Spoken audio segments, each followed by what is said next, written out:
Baik saudara, beberapa waktu ini kita telah berbicara terus-menerus mengenai iman, dan juga kita bicara mengenai tema dari tahun ini yaitu Mazmur 23. Mari kita hafalkan dulu Mazmur 23 supaya berkat Tuhan menyelimuti hidup kita. 2, 3. Mazmur Daud. Tuhan adalah gembalaku, takkan kekurangan aku. Ia membaringkan aku di padang yang berumput hijau. Ia membimbing aku ke air yang tenang. Ia menyegarkan jiwaku. Ia menuntun aku di jalan yang benar oleh karena namanya. Sekalipun aku berjalan dalam lembah kekelaman, aku tidak takut bahaya, sebab Engkau besertaku. Gadamu dan tongkatmu, itulah yang menghibur aku. Engkau menyediakan hidangan bagiku di hadapan lawanku. Engkau mengurapi kepalaku dengan minyak, pialaku penuh melimpah. Kebajikan dan kemurahan belaka akan mengikuti aku seumur hidupku, dan aku akan diam dalam rumah Tuhan sepanjang masa. Amin. Saudara, jikalau kita hari-hari menghafalkan ini ayat, ini akan resep ke dalam roh kita sehingga kita tahu bahwa ada 6 janji yang Tuhan berikan, yang Tuhan janjikan di dalam kehidupan kita sepanjang tahun ini. Kita semua harus memperolehnya. Gak ada yang meleset sekalipun, satu pun gak ada. Karena semuanya ini merupakan paket. Kalau kita dipelihara, maka kita akan sampai kepada tujuan-tujuan Tuhan. Maka kita akan dilindungi, dijagai, disertai, dijanjikan. Semuanya yang baik diberikan kepada kita. Ya, puji Tuhan. Saudara, minggu lalu saya berbicara mengenai karakteristik dari singa, ya. Tuhan minta agar selain kita memiliki sifat domba, yaitu seperti Yesus, anak domba yang berkuasa, anak domba Allah yang siap digiring untuk diserahkan bagi pengampunan dosa kita, tetapi dia juga singa Yehuda. Jadi kita diminta untuk memiliki sifat seperti domba, tetapi mentalitas, sikap dan mentalitas seperti singa. Ya, singa. Kita akan baca lagi Amsal 28 ayat 1. Kita akan baca bersama-sama. Ya, siap, 2, 3. Orang fasik lari walaupun tidak ada yang mengejarnya, tetapi orang benar merasa aman seperti singa muda.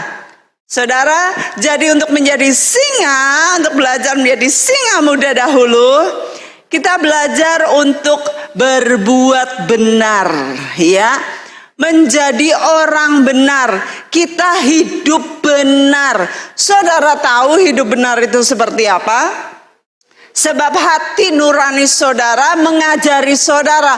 Kalau salah, maka saudara tahu itu gak benar, gak boleh dilakukan. Tetapi seringkali anak-anak Tuhan ngeyel dan kemudian salah, berjalan di dalam kesalahan, sehingga nantinya akhirnya terantuk, tersandung, jatuh, dan ada bahkan sampai jatuhnya itu gak bisa berdiri lagi.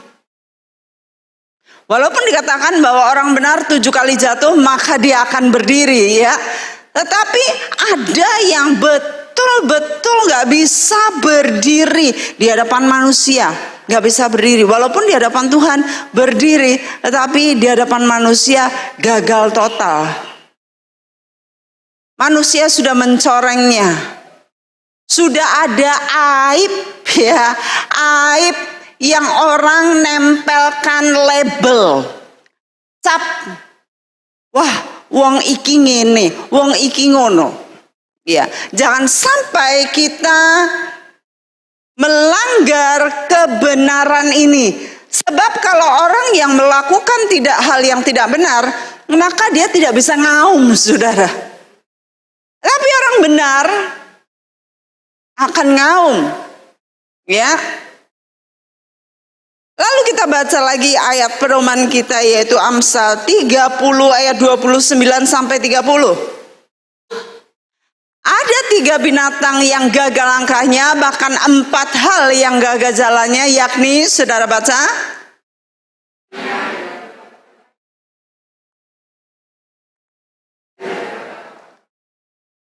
Iya, jadi singa ini dia tidak mundur terhadap apapun. Tetapi tadi ayatnya mengatakan apa?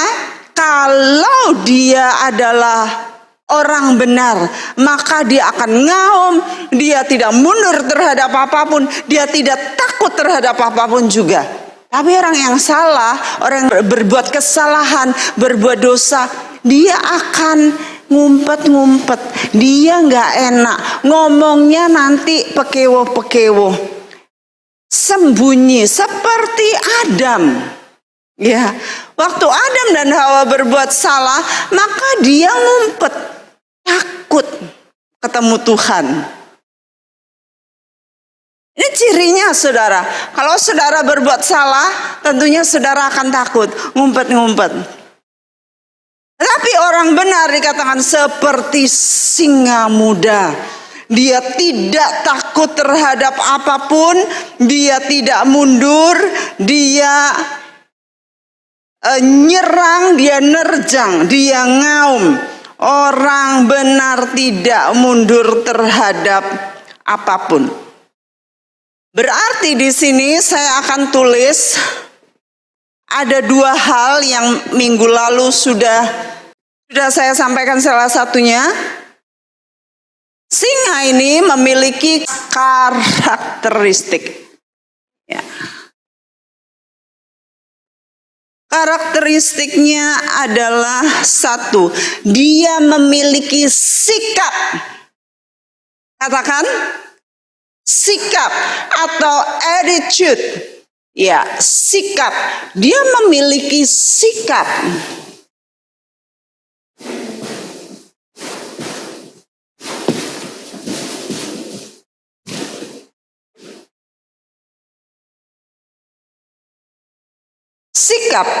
Sikap ini berarti juga dia punya integritas. Dia punya integritas, ya. Integritas itu apa? Integritas itu artinya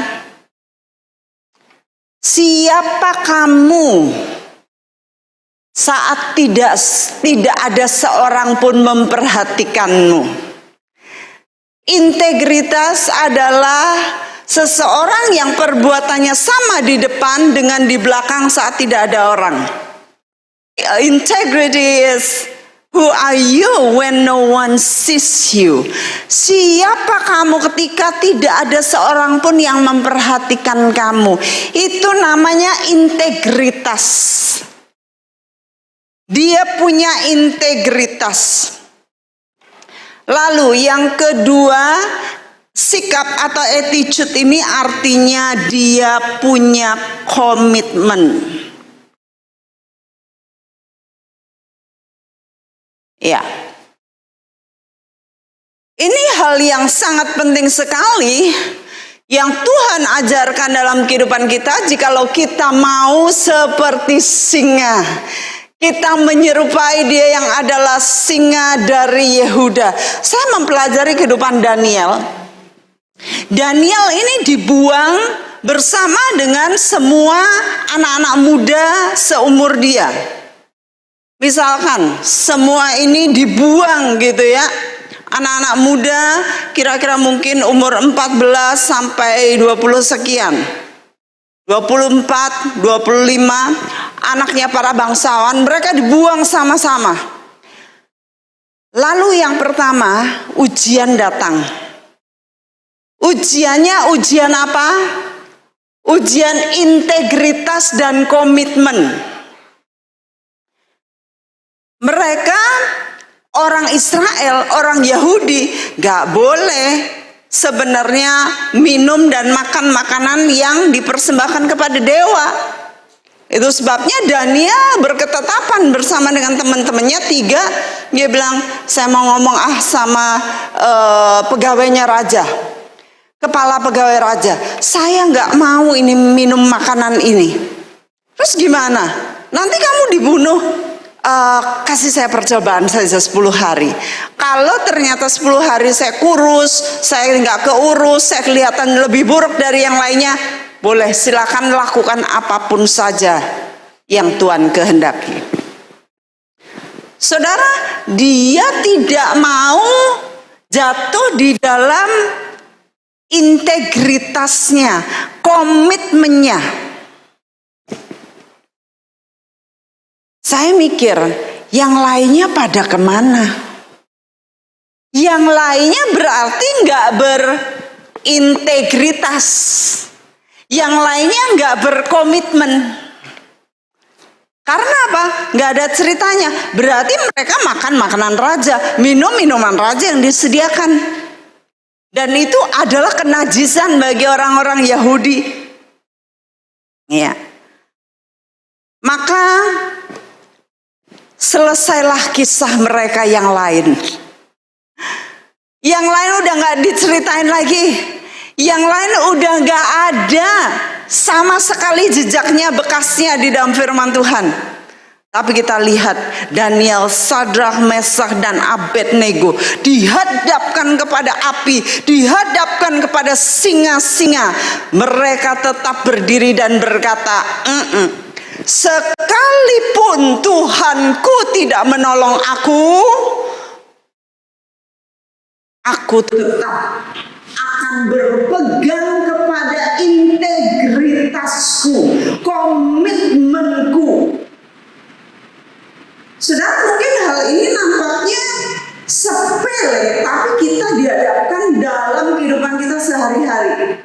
Saya ingat suatu kali saya diundang setelah saya pulang dari dari sekolah-sekolah saya diundang ke Korea. Lalu waktu itu KTP saya tuh masih KTP Solo ya. Jadi saya ada di Jakarta, saya diundang ke Korea, dan untuk saya pergi ke Korea itu membutuhkan SKKB. Nggak tahu sekarang namanya apa, tapi zaman dulu tuh SKKB, Surat Keterangan Kelakuan Baik. Jadi di paspor ini untuk visa masuk Korea ada syarat ini. Maka saya harus ke Solo. Dan itu hari Jumat. Saya harus selesai menyerahkan hari Senin. Saya nggak punya waktu untuk ke Solo.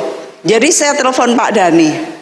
Dan tolong Dan, diuruskan di kelurahan SKKB. Dani bilang, nggak bisa Ci, kamu harus datang. Aku nggak bisa datang karena waktunya mepet. Iya yo, udahlah kamu berangkat aja. Saya doain, saya puasain gitu ya. Jadi saya doa sama puasa. Dia pergi kantor lurah, kantor camat, kantor RT. Lalu dia bilang, iki camatnya agak tenes, tunggoni, saya gitu. Ditunggoni. Lalu iki lurai agak Jumatan, rapopo, ditunggoni juga, tongkrongi di depan rumahnya. Ya, Akhirnya udah dapat saudara, tinggal satu lagi, surat keterangan polisi. Wah, dari surat keterangan polisi, ini kan saya harusnya datang sendiri foto gitu loh saudara, foto sendiri. Terus ini wis hari Jumat sudah selesai, harus tunggu besok. Waduh, deg-degan saya, karena besok Sabtu itu terakhir. Sabtu harusnya udah dikirim ke Jakarta, Sabtunya harus dikirim, tapi ini lagi nyari saudara. Jadi deg-degan saya. Wah, saya doa puasa lagi Sabtu, Dani ke kantor polisi. Dan kemudian akhirnya saudara bisa dapat, dan itu diserahkan ke camat lagi, entah gimana prosesnya, lalu bayar administrasi. Bayarnya berapa Dan? Serasa. Loh, berapa? Soalnya kemarinnya saya ngurus itu, jadi saya diuruskan teman saya nggak tahu saudara. Saya nggak tahu, teman saya ngurusin gini. Waktu ngurusin, setelah selesai, saya suruh ikut ke kantor polisi. Waktu ikut, temen saya tuh gini, set, ketemu polisi, set. Loh, kok nganggo set toh? Saya jadi nggak enak. Loh, iki. Terus mulai saya suruh tanda tangan. Tanda tangan. Sudah set masuk lewat beberapa lorong, saya masuk tanda tangan. Harus tanda tangan. Saya lihat, loh, ini alamatku kok Jalan Jangkrik kejepit. Pokoknya bukan alamat saya gitu loh. Iki piye toh? Terus status saya kawin. Enggak kawin saya. Kenapa ditulis kawin? Tapi ayo tanda tangan. Nah, gimana saudara? Nek diintimidasi gitu gimana? Saya kira-kira nyerah atau enggak? Nyerah enggak? Siapa yang nyerah? Siapa yang bilang saya nyerah? Nggak berani. Siapa yang nggak nyerah? Wah, hebat, kita kudus banget. Saya nyerah saudara. Karena apa? Diintimidasi di depan polisi. Ayo tanda tangan. Saya harus tanda tangan. Tapi setelah itu saya keluar, saya bilang saya mau robek ini. Karena saya takut Tuhan, saya nggak mau pakai ini. Karena suatu hari, saya nanti kalau suatu hari, nggak tahu kapan, kalau file saya, dokumen saya diambil dan ada kebohongan ini, cilakalah saya. Saudara ingat Abraham Samad ya? Abraham Samad itu sudah jadi kepala ketua KPK, tetapi kemudian dicari-cari kesalahannya. Kesalahan yang 11 tahun, 12 tahun yang lalu. Dia bikin KTP ngewangi siapa gitu, perempuan KTP bodong. Dicabut loh saudara. Wah, jadi saya bilang saya nggak mau pakai itu. Akhirnya saya minta Pak Dani itu ya. Kemudian sudah Sabtu, saya ijoli, saya tukerin itu, teman saya ngeluarin itu 500.000, itu kira-kira hampir 20 tahun, 15 lebih tahun yang lalu saudara. Lumayan ya 500.000. Saya kembalikan, saya kasih 500.000 yang buat set ini ya. Terus saya minta Pak Dani yang asli aja, karena KTP saya waktu itu masih Solo. Jadi saya tanya, piro toh? Serasa, saya toh piro, nanti tak tukerin. Coba saudara tebak berapa? 50.000. Enggak ada 50.000 saudara. 5.000. Cuman buat belangkone tok 5.000. Nah sekarang piye? Ngirimnya gimana? Sudah Sabtu, sudah mau tutup hari. Senin saya harus bawa ini ke kedutaan Korea. Tuhan itu luar biasa. Kalau kita mau jujur saudara, kalau kita mau komit, kalau kita mau jaga integritas kita, Tuhan luar biasa. Tiba-tiba Tante Yan itu loh dari Kebak Keramat datang ke rumah Mami. Tante, aku meh ning Jakarta, kowe meh titip apa nggo anakmu? luar biasa. Oh, rasa aku ratite apa-apa. Surat iki wae gowonen engko anakku teko ning kowe ning ndi tinggale Kelapa Gading, anakku ning Sunter Cedak. Engko tinggal anakku sing ngambil. Saudara, luar biasa. Saya melihat bagaimana integritas ini. Kalau kita berjalan di dalam integritas, maka Tuhan akan tolong kita. Tuhan akan tolong kita. Saya bisa ceritain banyak. Satu lagi tentang integritas. Saya waktu itu di Amerika. Di Amerika saya kerja di 3 tempat. Saya kerjanya salah satu itu jadi pembantu rumah tangga. Saya bersihin rumah orang.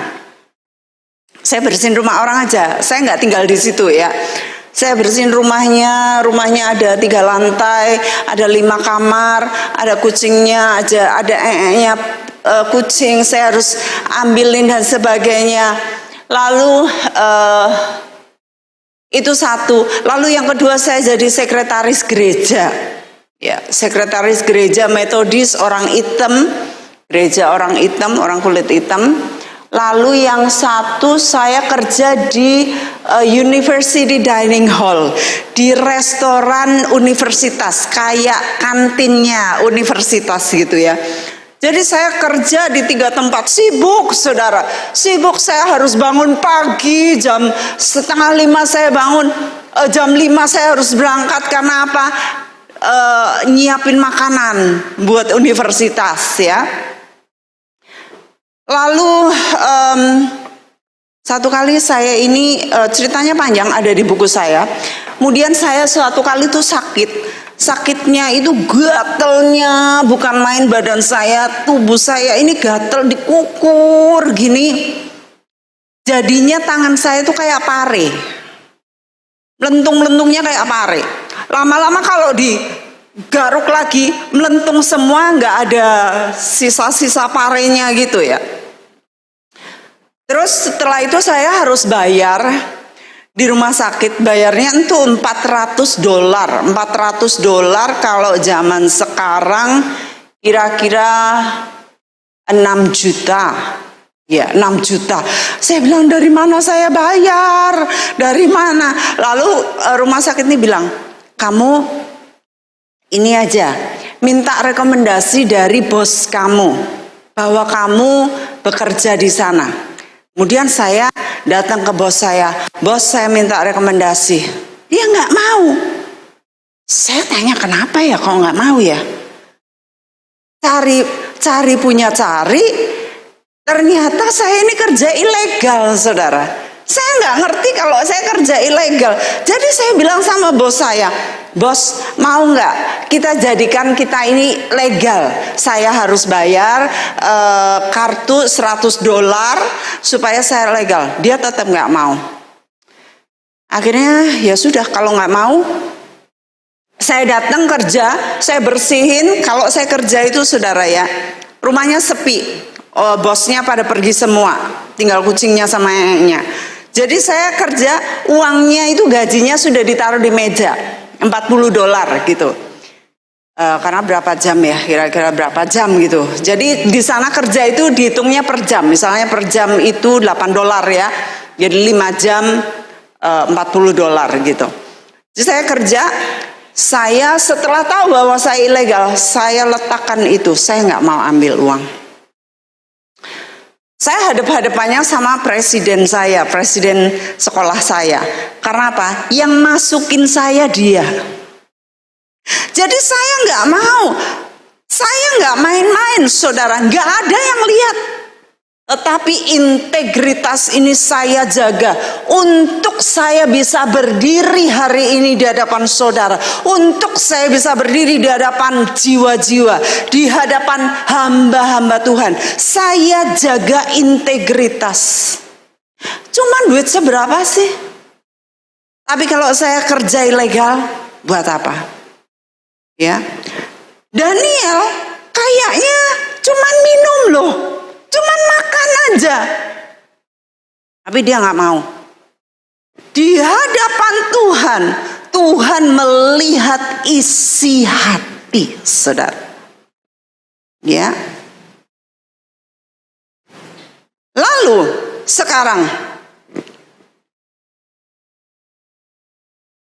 integritas, ya. Integritas kita gimana saat gak ada orang lihat kita?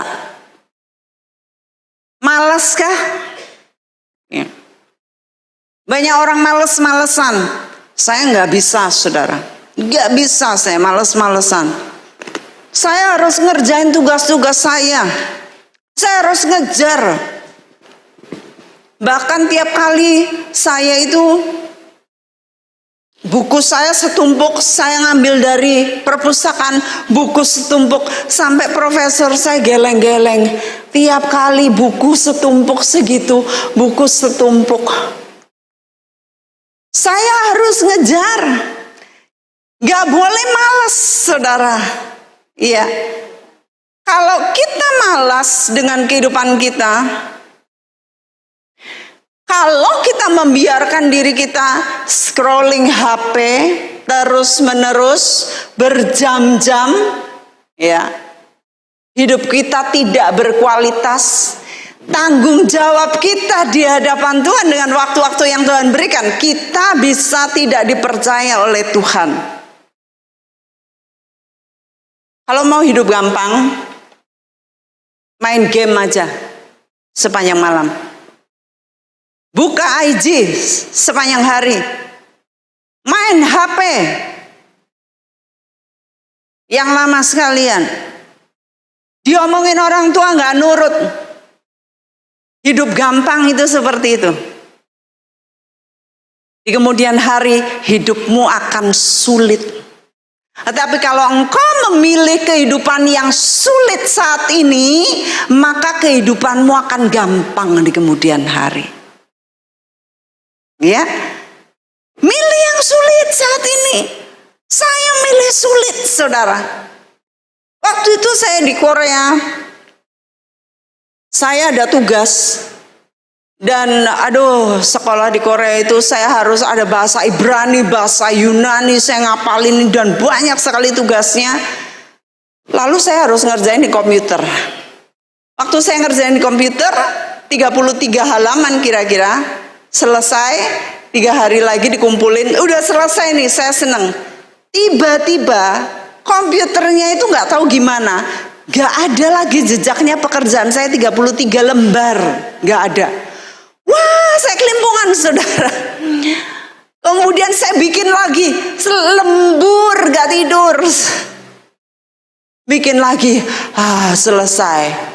Waktu selesai, ternyata hilang lagi pekerjaan saya. Saya sampai bingung. Sampai 3 kali. 3 hari berturut-turut itu saya gak tidur karena ngerjain. Tapi yang lain santai. Komputernya mati, bisa alasan. Oh, komputernya rusak kok. Bisa alasan. Kalau saya nggak mau alasan, saya bikin lagi. Itu namanya integritas dan komitmen. Punya sikap, saudara. Ya. Pernah saya di Amerika. Waktu itu saya sudah harus menyerahkan namanya proposal disertasi kuliah saya tingkat akhir. Saya menyerahkan proposal itu belum terakhir, itu masih baru 1,5 tahun saya sekolah. 1,5 tahun saya sekolah, saya harus ngumpulin ini proposal.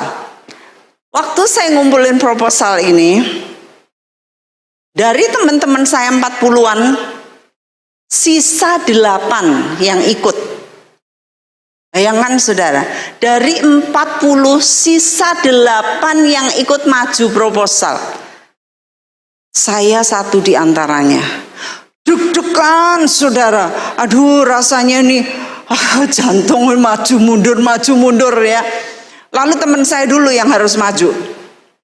Teman saya pendeta besar. Gerejanya jemaatnya 1.000 lebih. Dan profesor saya pernah diundang untuk khotbah di gerejanya. Lalu ditanyain, gimana kerjaan kamu? Oh, I'm sorry Prof, I have no time, katanya. Dia tuh ngomong, saya nggak punya waktu ngerjain detail kayak gini. Saya nggak punya waktu. Nggak punya waktu. Pulang, kamu urus dulu, kamu punya waktu. Kemudian balik ke sini. Wah, saya kaget. Ini pendeta yang pernah undang profesor ini untuk khotbah di gerejanya. Diloke seperti itu, saudara. Kamu bilang nggak punya waktu, pulang dulu. Atur kamu punya waktu. Balik ke sini. Saya belajar di situ. Kita nggak bisa main-main dalam kehidupan. Kita nggak bisa celometan, ngomongnya nggak keruan. Iya. Jadi intinya kita nggak boleh malas, kita nggak boleh nunda. Penundaan adalah musuh besar dari visi. Ya. Kalau seorang mau nunda, ya sesuk wae.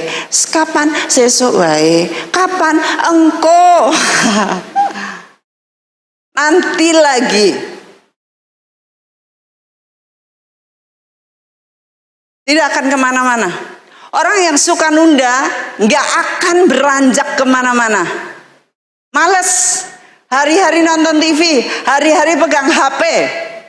Pegang HP bisa berjam-jam, nggak tahu liatin statusnya orang, nggak tahu nonton YouTube, nggak tahu nonton apa, berjam-jam, nggak akan kemana-mana, I tell you. Ya, saya nggak ngomong kepada mbah-mbah ini karena mbah-mbah ini nggak nonton YouTube. Tapi yang generasi-generasi muda ini. Masa depan kita, masa depan saudara sangat dipertaruhkan. Saudara harus bertanggung jawab kepada Tuhan. Karena apa? Kita ini hidup untuk tujuan, saudara. Tuhan bawa kita di dunia ini, tempatkan kita di dunia ini untuk generasi ini, untuk kita jadi berkat.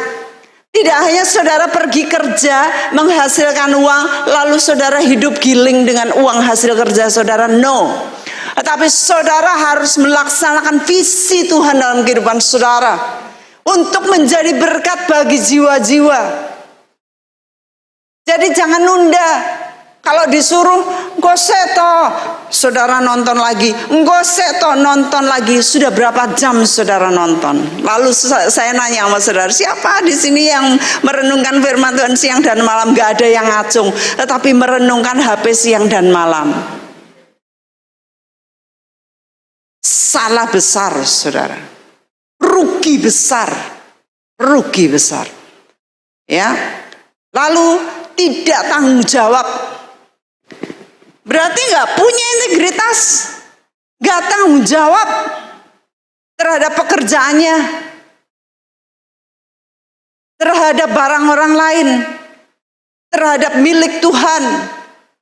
Terhadap pekerjaan, di tempat pekerjaan, terhadap barang-barangnya bos, terhadap siapapun. Kalau kita tidak punya tanggung jawab, maka kita tidak akan diberi tanggung jawab oleh Tuhan. Kalau kita tidak setia dalam hal kecil, maka kita tidak akan dipercaya hal besar. Percayalah, saudara, karena ini firman Tuhan. Gak bisa dipercaya perkara kecil, perkara besar. Siapa yang mau mempercayakan? Kita baca ayatnya. Lukas 16:11-12. Saya minta saudara membacakan 2-3.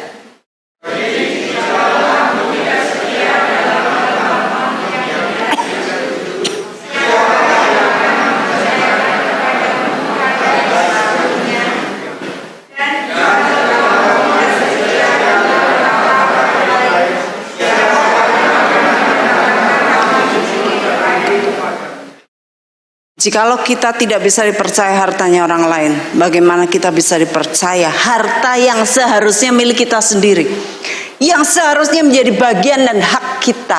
Tuhan masih gondeli. Tuhan ini pengen banget memberkatin kita. Tapi nanti kalau diberkatin, dijoki dengan berkat yang besar, dia nggak bisa tanggung jawab, malah merusak hidupnya. Itu sebabnya Tuhan tahan dulu sampai Tuhan melihat bagaimana seorang diberkati, bagaimana seorang mempertanggungjawabkan dengan harta orang lain dulu. Iya, harta orang lain. Saya bekerja nggak ada yang liatin saudara, tapi saya kerja sungguh-sungguh. Ya, saya nggak mau ngambil uang. Kalau itu bukan hak saya nggak mau. Lalu berikutnya, yang ini sikap kita, ya, kita harus benar, harus nggak ngumpet-ngumpet, nonton yang nggak benar, nonton pornografi, nonton kebanyakan drama-drama gitu ya, drakor, drama-drama, telenovela atau apa namanya, ya, sinetron ya. Saya sampai cari itu kata sampai nggak ketemu saking ya dibohongi. Terus saudara ikut melankoli, nangis-nangis ya, ikut anyel-anyel, dibohongin banget, gak ada gunanya saudara, buang waktu. Ada orang-orang yang kecantol dengan itu, ada yang addicted, kecantol, kecanduan ya, ada yang kecanduan. Itu harus diputus saudara, harus dipotong. Kalau enggak saudara tidak dipercaya oleh Tuhan, enggak punya integritas, saudara enggak bisa ngaum ya. Lalu yang suka bohong ya, kalau kita bohong berarti kita enggak punya sikap nih, enggak punya attitude. Ditanya ini, jawabnya itu. Mungkir, endo. Enak banget ya bahasanya, mungkir. Bohong. Sadrak, Mesach, dan Abednego dan Daniel, mereka gak bohong saudara. Mereka diperhadapkan dengan kematian. Kamu gak mau nyembah? Kamu mati loh. Aku lemparin kamu. Mereka nggak bilang, ya udahlah nggak apa-apa.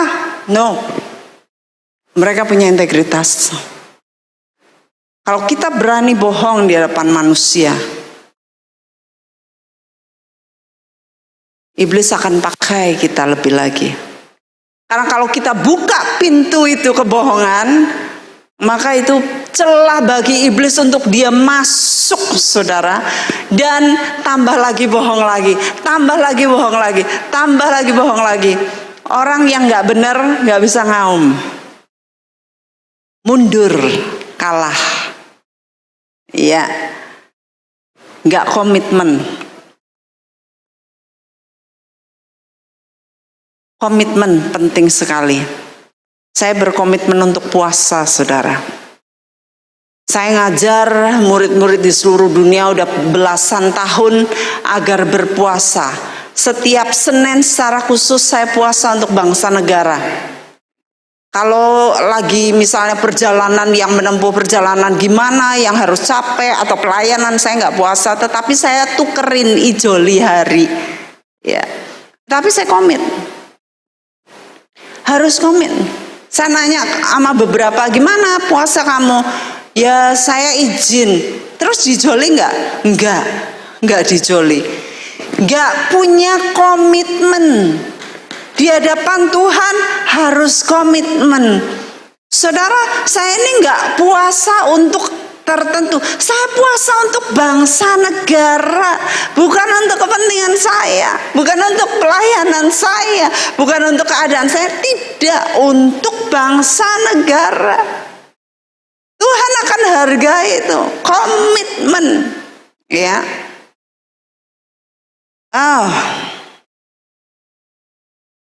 Sekarang yang kedua, yaitu mentalitas.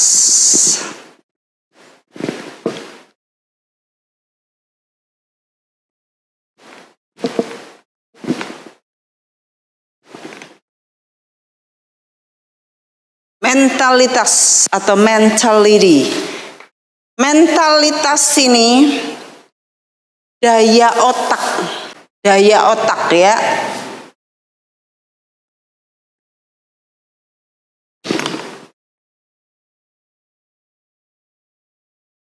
Kita sering dengar orang bilang gini, mentale gue elek banget. Ya. Kira-kira apa itu? Mentale gue bejat ya. Apa itu kira-kira mentale gue? Mental rendahan. Ya. Itu sebabnya kami doa puasa di sini. Karena ada mentalitas-mentalitas yang terbangun di atmosfer area kota ini. Ya, seperti saya pernah cerita ada mentalitas di kota lain, pendetanya tahu waktu dikasih penglihatan sama Tuhan ada simbok-simbok gitu, penglihatannya simbok-simbok pakai jari, pakai sanggul, tapi mukanya jejek, lalu mukanya warnanya hijau. Mentalitasnya pelit di kota itu. Ya, karena digondeli sama ini roh. Nah, ada mentalitas tertentu di setiap kota. Ya, mentalitas ini yang membuat masyarakatnya supaya rendah mentalnya. Ada yang suka ngemis. Kalau ngomong itu nyerempet selalu minta-minta. Pernah dengar gak? Saya banyak dengar. Anu lojo lali nggowo oleh-oleh yo. Gak sadar mental minta-minta, mental pengemis. Mbok aku dibayari. Ya. Terus jagake dibayari, jagake. Kalau jajan jagake dibayari. Mental jagake. Itu mental miskin, saudara. Mental miskin. Kalau saudara ingin diberkati, saudara harus punya mental kaya. Ya. Lalu ngarep dikasihani. Kalau nulis doakan ya, anakku mau pergi ke Jakarta, tiketnya mahal loh. Artinya apa? Kirimi duit ya. Terus terang aja.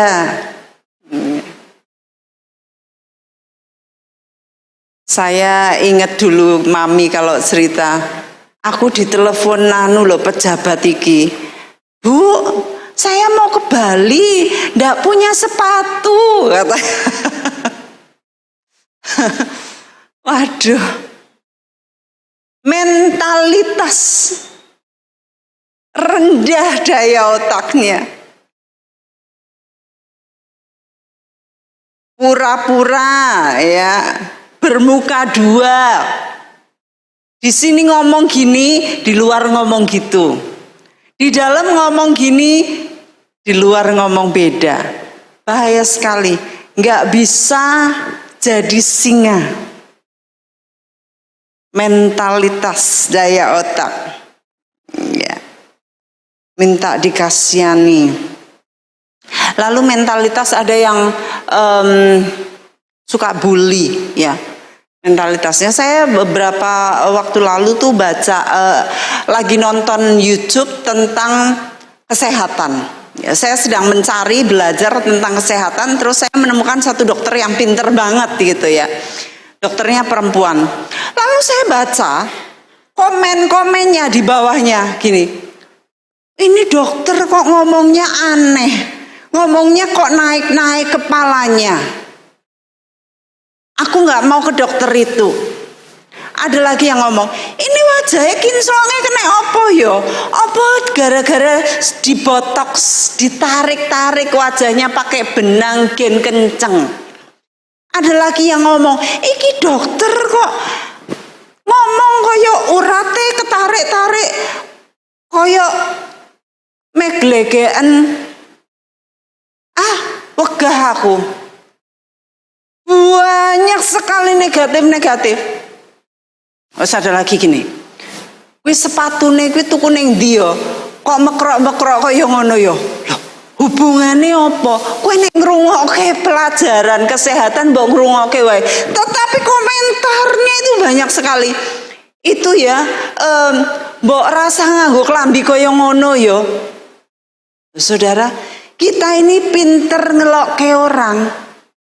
Bahaya mentalitas kita ini yo rendah kalau kita suka ngelokke orang. Saya ngajarin saudara agar kita muji orang. Ya, kita melihat yang baik. Ingat kan saya pernah ngomong, saya masuk di mall di Amerika, saya dipuji anting saya dipuji sepatu saya dipuji. Oh, ternyata sudah di set, disuruh sama bosnya untuk muji setiap pengunjung. Itu pun bagus. Kalau di set bagus, apalagi kalau murni kita ngomong. Daripada ngelokke. Lalu saya hampir nggak pernah nulis. Nggak pernah komentar, tapi kali ini saya ingin komen. Saya bilang begini, dok, maju terus dok, saya bilang begitu. Terima kasih, dokter telah belajar sampai di luar negeri menghabiskan biaya yang begitu banyak dan membawa pengetahuan ini masuk ke Indonesia untuk memperlengkapi orang Indonesia, untuk melayani orang Indonesia. Biarkan anjing menggonggong. Dokter, terima kasih.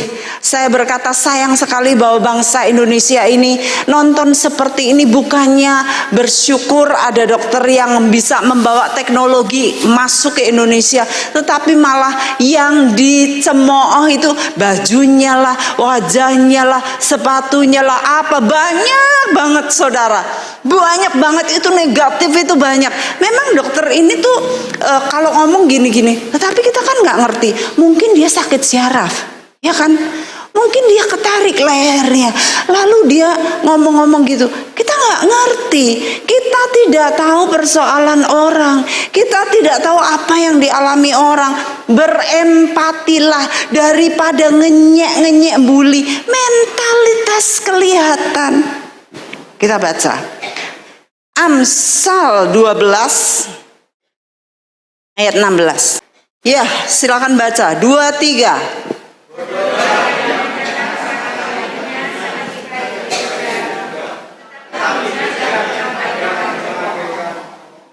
Nah, saudara, orang yang menyatakan isi hatinya dikatakan apa? Bodoh. Orang yang cepat-cepat ngungkapin isi hatinya dikatakan bodoh. Saudara, jangan jadi orang bodoh. Amin. Saudara, jadi orang bijak. Kalau lihat orang rodo aneh-aneh, saudara doakan, mikir, oh mungkin dia sedang ini, sedang itu. Kalau ada mobil nyelonong, saudara, saya bilang, oh mungkin lagi kebelet. Saya cuman gitu aja.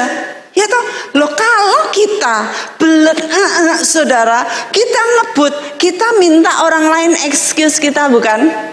Kita minta orang lain apa ya, excuse, mempersilahkan kita kan? Saya jadi ingat mami lagi. Mami dulu di Jerman sama orangnya tinggi-tinggi, lagi diajak jalan di mana gitu loh. Terus mami belet ke belakang itu. Excuse me, orang pada gini, tapi dia excuse me. Nah, kita kan nggak tahu kalau kita lagi butuh, kita yang butuh. Kita kan minta dimengerti orang.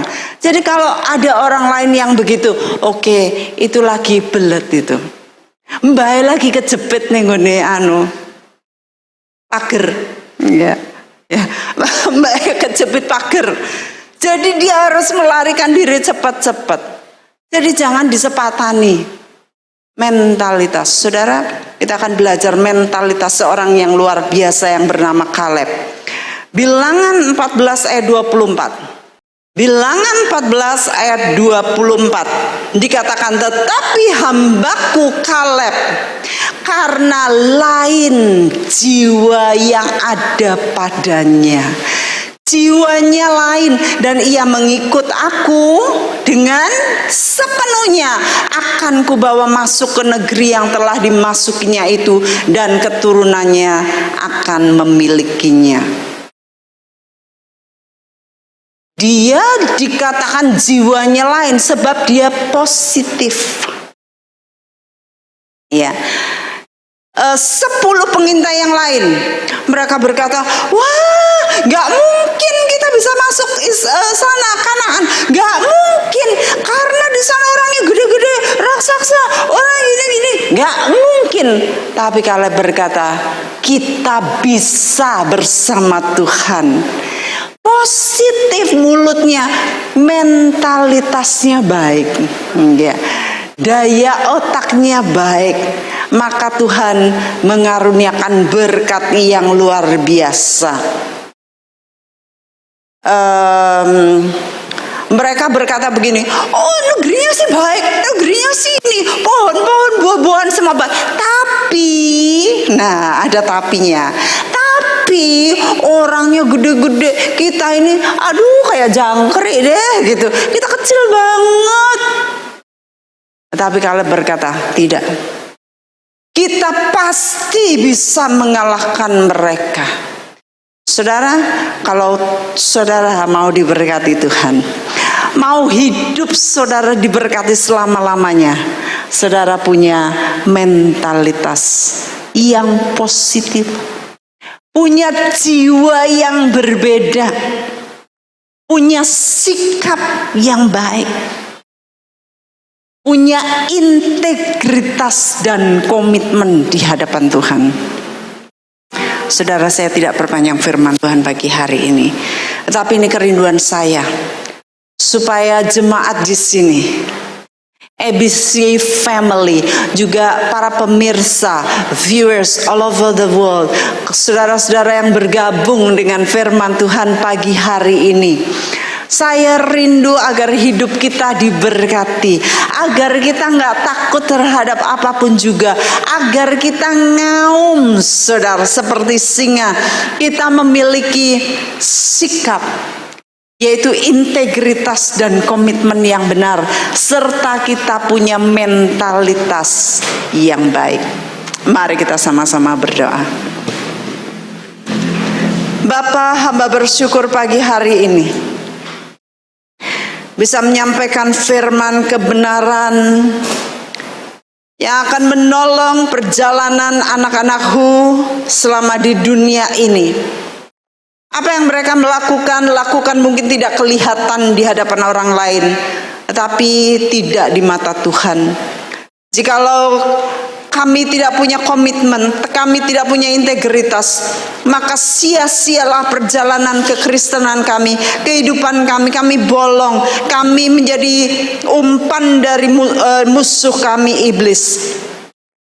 Tapi ajar kami Bapa, supaya kami sungguh-sungguh punya roh takut akan Tuhan. Berjalan di dunia ini yang gelap ini, di tahun 2023, dengan segala